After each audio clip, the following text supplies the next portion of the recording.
You ask Tiger to solve. This deals with linear equations with one unknown. The final result is x equals -8/7. Let's solve it step by step. Simplify the expression. Simplify the arithmetic. Group all constants on the right side of the equation.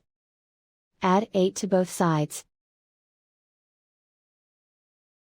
Simplify the arithmetic.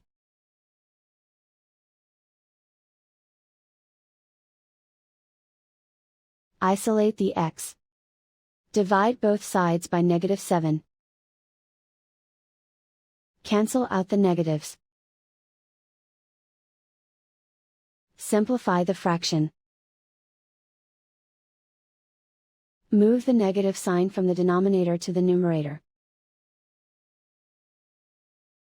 And so the final result is x equals -8/7.